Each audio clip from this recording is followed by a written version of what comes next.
I'm Sharon Betters, and you are listening to the Help and Hope podcast produced by Mark Inc. Ministries. And if you've been listening to the podcast for any length of time, you know that our purpose is to tell stories that help turn especially broken hearts toward Jesus. And each one of these stories often pulls back the curtain on extreme pain that could have been inflicted by circumstances beyond our control, or maybe they're the consequences of our sin or someone else's sin. Our topics include everything from terminal illness, grief, sex trafficking. We even have a special series for military families and so much more. I'm so grateful to know these stories and how each one not only gives hope to the person, maybe you, experiencing a similar pain, but it also equips those who love us and love those broken people to walk with them in the darkness. And today, our topic is a tough one. And it's one that is a life crisis that is experienced probably by more people than we realize. In fact, some statistics say that 1 in 8 couples will have trouble getting pregnant. So think about what that means. That's about 6.7 million people each year who will have trouble conceiving. And if you're one of those, you know this is a heartbreaking journey. Then there's 10 to 20% of women who know that they are pregnant will experience a miscarriage. And some studies say that it's even higher. But let's move on. About 1 pregnancy in 100 at 20 weeks of pregnancy and later is affected by stillbirth. Imagine how many people are suffering from losing their children in this way. And that doesn't even take into account the number of babies diagnosed in the womb with a terminal condition, meaning if they survive their birth, they will not live very long. And we have friends who have experienced all of these. And in fact, our own family has experienced some of these, and it is heartbreaking and a lot of tears are shed. And so if you're one of those people, I know that you are going to want to listen to our guest today, Kathe Wunnenberg, who she's experienced similar deep losses. And yet Kathe is a hopelifter. And we'll talk more about that in our conversation. But Kathe believes that God can transform anything that we offer him into hope to help others. And we're going to talk about that today. So Kathe, welcome. I'm so grateful that we have this opportunity to talk. It is so good to be with you today, Sharon. Thank you for having me on today. Well, before we jump into our topic, can you just tell us a little bit about yourself and maybe something that gives you joy? Well, I live in the desert. So even though I live in the desert, I've been here over 35 years. I grew up in a little town in the Midwest of 300 people. So I love all of you out there that are from small towns. I love that small town. And I guess that does bring me joy. I like all kinds of people, no matter where they're from. And the more hurts, the better. That might sound kind of strange, but I'm passionate about bringing hope to hurting people, binding up the brokenhearted and setting captives free. That brings me a lot of joy. Well, I can see that in the books that you've written. I mean, your books are almost like a roadmap of your life. If you look at them as you've written them, Longing for a Child, it's a devotional about miscarriage and grieving the child you never knew. And I mean, just amazing topics.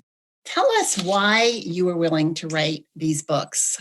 I know that grief is debilitating. We lost our 16-year-old son, Mark, and his friend Kelly in a fatal car accident. And the grief just puts you under this heavy, wet blanket. And yet you wrote books about your journey. Why is that? I'm going to be really honest, Sharon.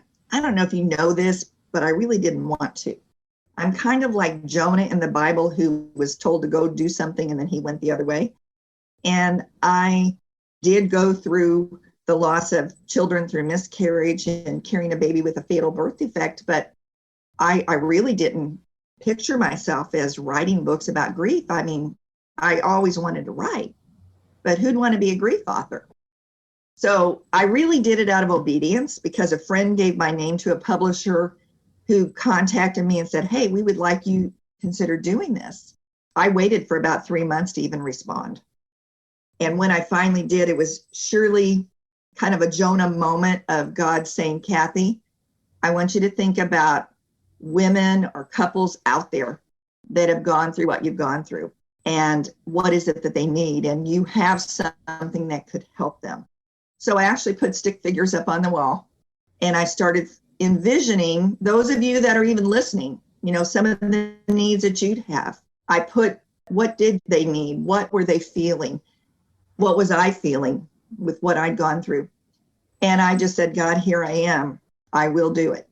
So I did it out of obedience, not because I wanted to be an author of books about grief, but I believe we go through what we go through to help others go through what we went through. Now, that's my paraphrase from 2 Corinthians when it talks about the God of comfort comforts us with the comfort that we want to give others. I'm paraphrasing that too, but I recognize the verse. I recognize that's good theology. That is definitely good theology. That's where it comes from. So sure obedience. That's why I did it. Yeah. Really what you're describing is you're someone in the journey, and you're calling back, you're reaching out a hand and saying, I'm going to walk with you. Were there specific people who did that for you? When I was in my journey of grief that was back in the 90s. My first losses. I've gone through a lot of losses since then, but my first real significant losses. There weren't a lot of people that were right there right then. However, a few years earlier, there had been a woman that we'd been helping with a youth group at church, and she was pregnant, and she found out that her baby had a fatal birth defect. And I'd never heard of this condition called anencephaly. And so I heard about it. We walked through that with this couple. We were there when their baby daughter was born, and she lived a few days. And so I was mentored several years earlier, but didn't even know it. So fast forward, a few years later, we lost contact with this couple, but God had used that woman's life and her example of how to do this well as a godly woman. So I already knew what to expect. So my friend offered that to me by her example. That is a wonderful story. And we don't even know, that God he doesn't waste anything. The faithfulness of the Lord in their suffering has been multiplied over and over and over again in your life, probably many others. And everybody that he is touching through your work, their fingerprints are there, even though they may not know it. That's an incredible story. What did people do for you that helped you, like, even get up in the morning after each of the losses that you went through? I will say prayer was the biggest thing. I had a group of women at that time. I was leading a ministry for business and professional women. And these women prayed. They prayed not only during my journey, but after my journey. And then there were a few, 2 or 3, that checked in on me. And there are times when you're going through grieving where you just don't want to be around anybody. Some of you probably can relate to that. And these women would show up at my door and they'd say, come on, we're taking you out. They'd force me to get out. They'd force me to go do things. So really prayer and encouragement, practical ways of just reaching me and my personality. I'm an extrovert. And so when they knew that I was cocooning in, I needed to get out. And the other thing I will say that helped me was being willing to be used, even in the midst of pain. It was a week after I'd lost our son, John Samuel. And I remember getting an email from someone, and they said, here's a woman in an article that's going through what you're going through. Could you reach out to her? And my first thought was, I don't know what I'd have to say, but I thought, you know what? I'm a few months ahead of her. She was like in her 4th month of pregnancy with the same diagnosis. I thought, you know what? I can be a friend to her. So I reached out. And there was something really special that really helped me get through it, knowing it validated my pain.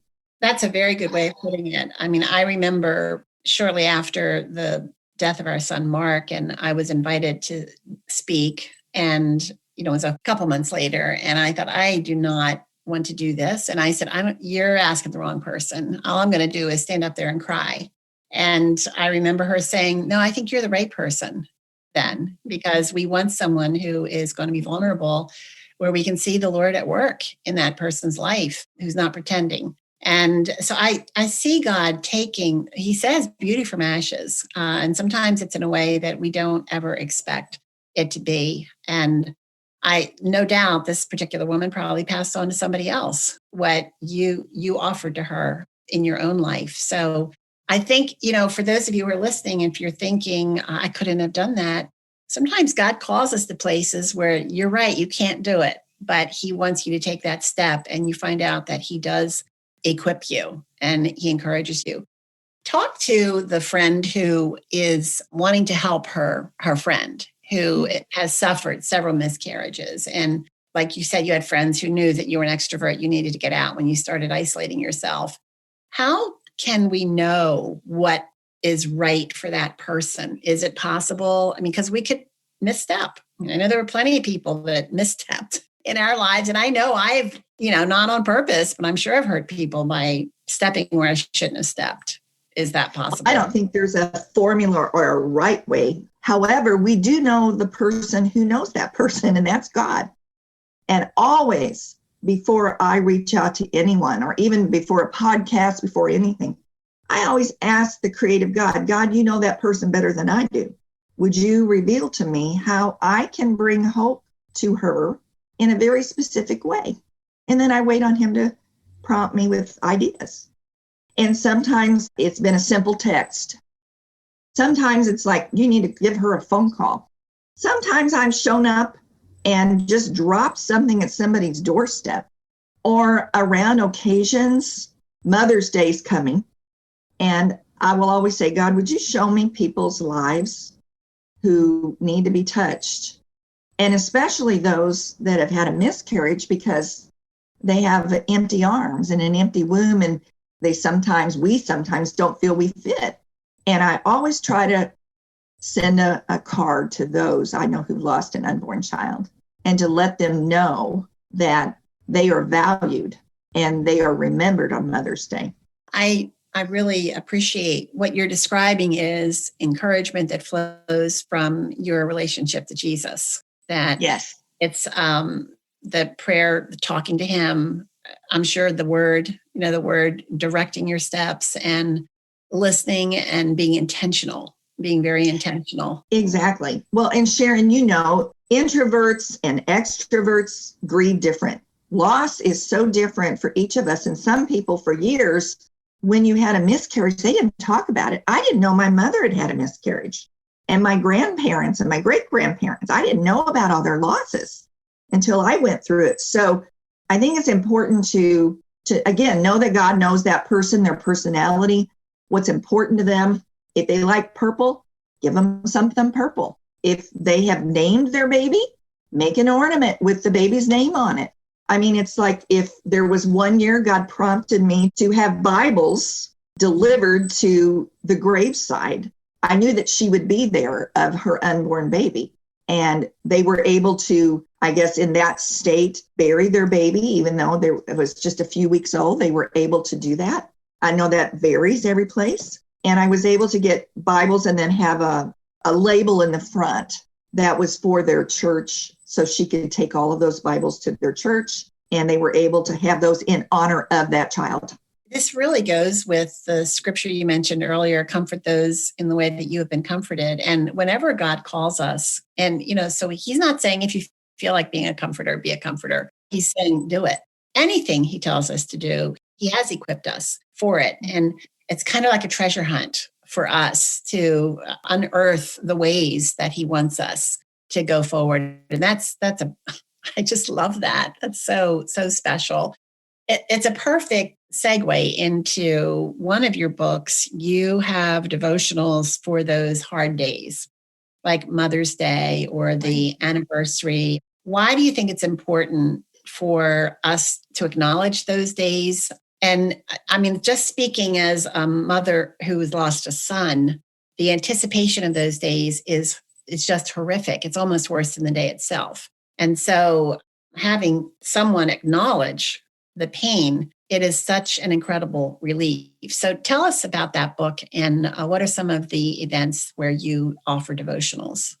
The special readings or special days, that it really came out of my own need.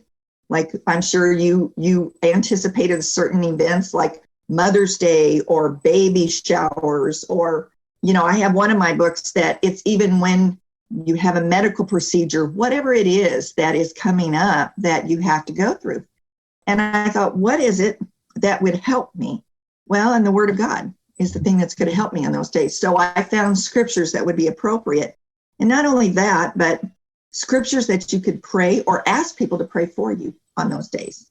I think it's important that we are very intentional about who we are. Sometimes we get disappointed and we think other people should know or they should do something for us. Well, we know ourselves best, don't we? So it's important that we're intentional about owning our grief and our loss and our needs. And to say, what is it as Mother's Day is approaching? What is it I think I want to do or I need? And I recognize that I had living children and I also had children that I had lost. So I recognized early on that there were certain needs I had for each, and I needed to look at ways that I could fill both needs and be intentional about that. I think that's such good counsel is, first of all, grieving people, often anger results from grief and feeling hurt because other people have not met our expectations. And what I hear you saying is we have to take a step back and say, right, what are my needs and how can I plan to meet those expectations? And we did find with the first few years after Mark's death was we needed to be intentional. I love that word. I use it so much about those special days and plan for them, not just let them creep up on us. And then we're hit with that tidal wave, but recognize it's going to be a hard time. We're going to lean into it. For us, it was how do we honor Mark? How do we remember him? How do we pull our absolutely together? You know, we talk, share stories. What is it that works for us?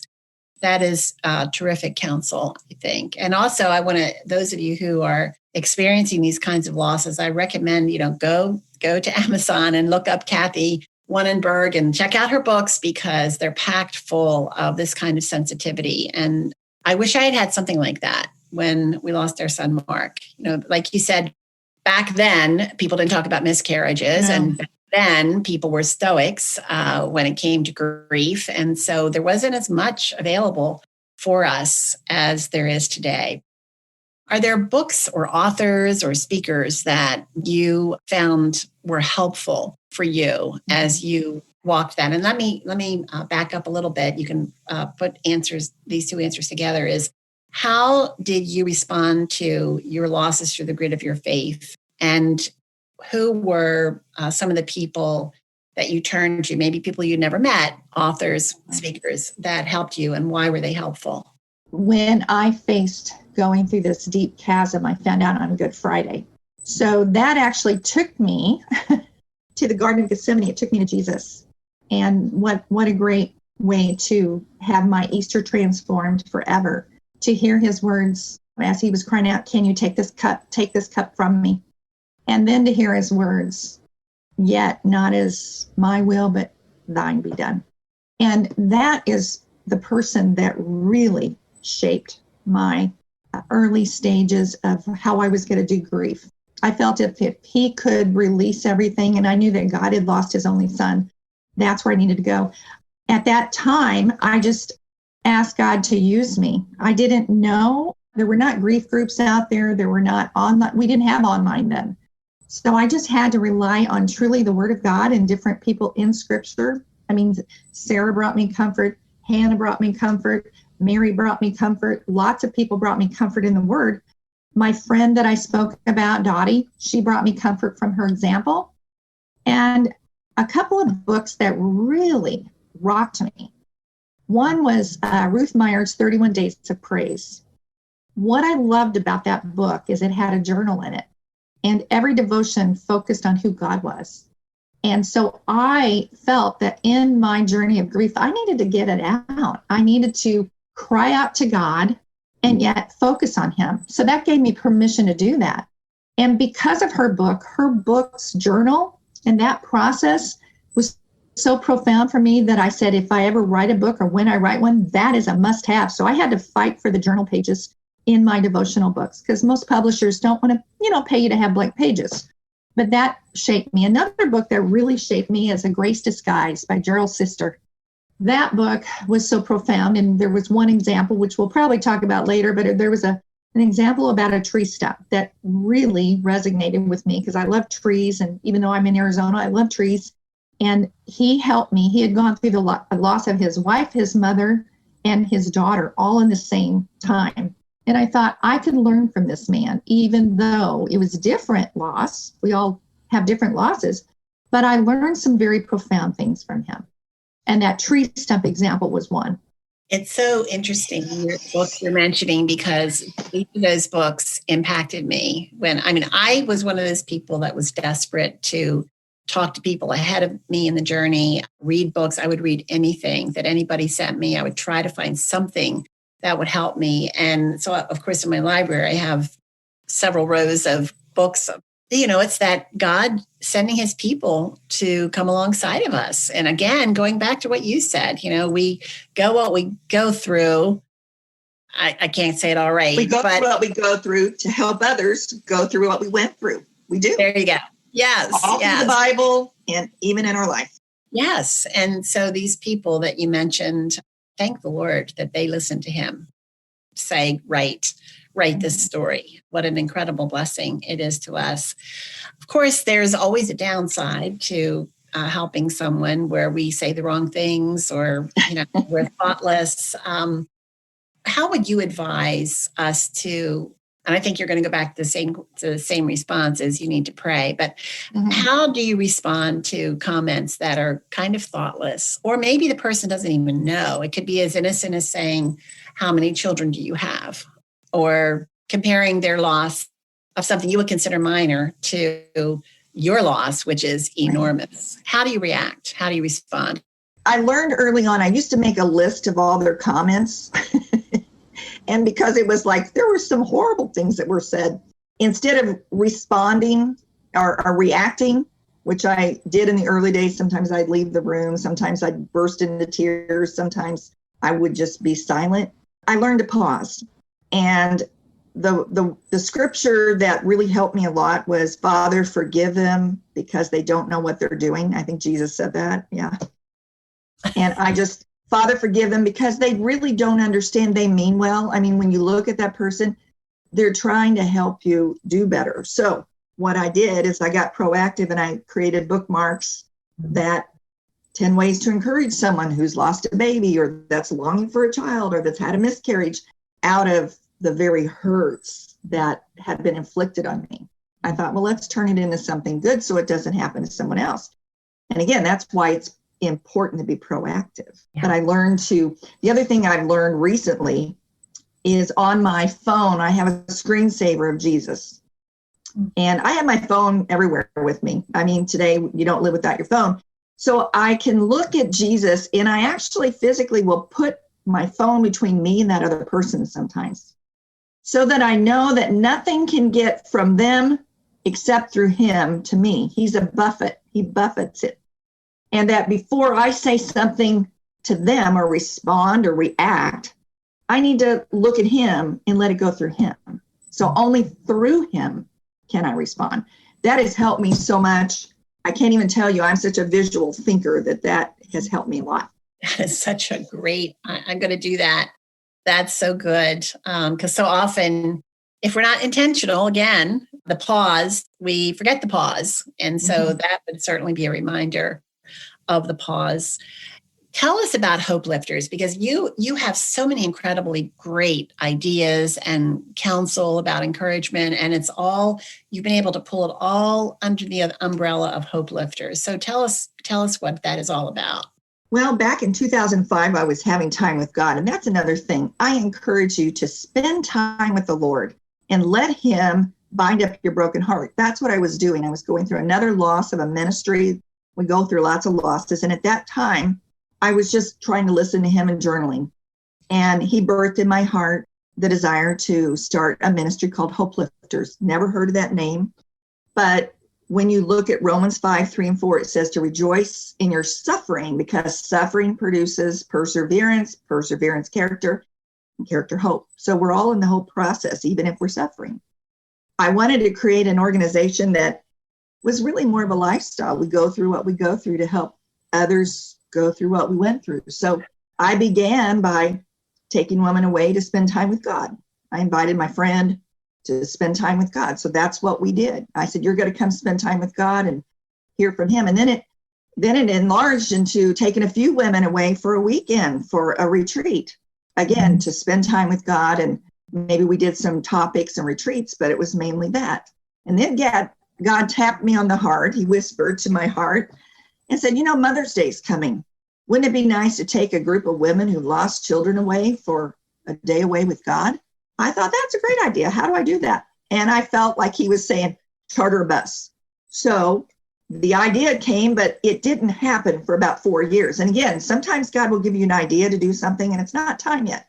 But 4 years later, sure enough, a Christian charter company contacted me. So I knew this was God's timing. And I stepped out in faith and invited women to go right before Mother's Day. And we went up. Our very first bus trip was for any woman. And then we did one for mothers. And we've been doing that I think we've done 11 bus trips, always the weekend before Mother's Day. Up to 50 women can come as our guest. And we spend a day remembering our children. You can bring pictures of your ultrasound, or if you've only if you have nothing to show, or if you have, doesn't matter what age that you have your child, we honor those mothers. So that happened. And again, I didn't plan it. Books have come out of that, resources. And most recently, Hopelifters has really evolved into a place for leaders to be lifted up. I'm mentoring and coaching probably about 30 women on a regular basis, one-on-one. And during the pandemic, isn't that interesting that God would shut down the more retreats and out there ministry and bring it in closer and invest in those women. I have women that are doing other ministries in other states. I have women that have a heart for broken people. I have, all kinds of women that he's brought to me. So we are really evolving into a place where you can come, get connected, have resources. And I really don't know where he's taking it, but I do know we go through what we go through to help others go through what we went through. I know that's a bottom line. And also Hopelifters, the other part of it is called unlimited. That's Ephesians 3:20. God is able to do more than we can even ask or imagine according to his power at work. We don't want to limit God. So I can't even really give you a direct answer of what we do other than we know that it's going to help women that are binding up brokenhearted. Right now it's with leaders. We have resources, and I'm not going to limit God. That's such an incredible story. I love it. And we're going to have links to Hopelifters and Kathe's books on our website. So that will be at markinc.org, where you can check out more information about Kathe. But Kathe, as we're starting to wrap up our time, you mentioned a story about a tree stump. Why don't you tell us that story? Well, when I read this story, it was in Gerald Sister's book, and he talked about when you have a loss, you look out the backyard of your life and you see a big, beautiful tree, and it's like it's chopped down, and it's this brown, ugly stump. And he says, no matter how hard you try, you can't get that stump out of your life. And he said, over time, you might pull a chair up and maybe even plant a few flowers. You learn to landscape around your loss.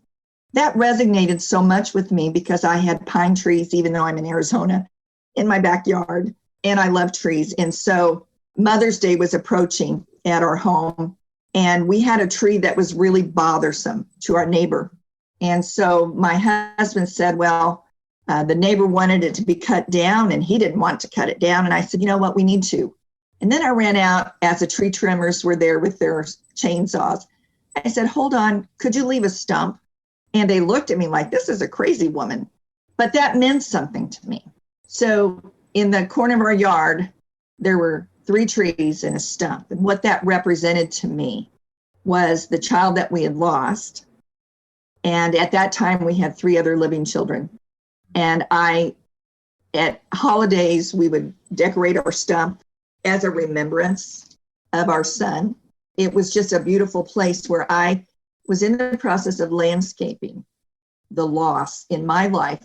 I'm never going to be able to take the losses out, but it's not brown and ugly anymore. I'm 25 years in to my journey. And I can tell you, ladies, that I've landscaped because I've allowed God to do that. And I believe that he can do that too. Maybe brown and ugly right now. But my prayer is that you will be willing to allow your loss to enlarge you and allow God to help you landscape around it. Kathe, thank you so much for sharing your time with us now. I know that you are crazy busy, but your passion for offering the hope of Jesus to others is just resonates so much in my own heart. And I'm just imagining those. I love that you described the stick figures that you put up on your wall when you were writing your books. And there are stick figures now in my mind of those who are going to be hearing this message. And for those of you who are hearing it, and some of you are probably in tears as you've listened because you want so desperately to believe what Kathe is saying is true. And as a fellow traveler in the wilderness of darkness, I can definitely agree with Kathe that the Lord gives us the opportunity to landscape around that stump, and he brings beauty from ashes. And that is our prayer for you today. And so I'm Sharon Betters, and this is the Help and Hope podcast that's produced by Mark Ministries. And I hope that you will tell other friends about this conversation, that you'll pass it on. You can go to markinc.org where you can find more resources just like this one. You can subscribe to the podcast so you don't miss any of our stories. We have so many incredible redemption stories that offer the help and hope of the gospel. And we're just so grateful for people like Kathe Wunnenberg who are willing to share their story as a means of offering that hope of the gospel. You go to markinc.org, as I said earlier, and we will have links to Kathe's books, a link to Hopelifters. And I urge you to spread the word about Kathe's ministry and also about Mark Ministries. Thank you so much for joining us today. Thank you for listening to this Help and Hope podcast produced by Mark Ministries. Be sure to like, comment, and subscribe. Visit markinc.org, markinc.org, to find additional free resources on a variety of topics. Online counseling services are also available through Anchored Hope Biblical Counseling by visiting helpandhopenow.org. That's helpandhopenow.org. Download the Help and Hope app on your mobile device. Hope is just one click away.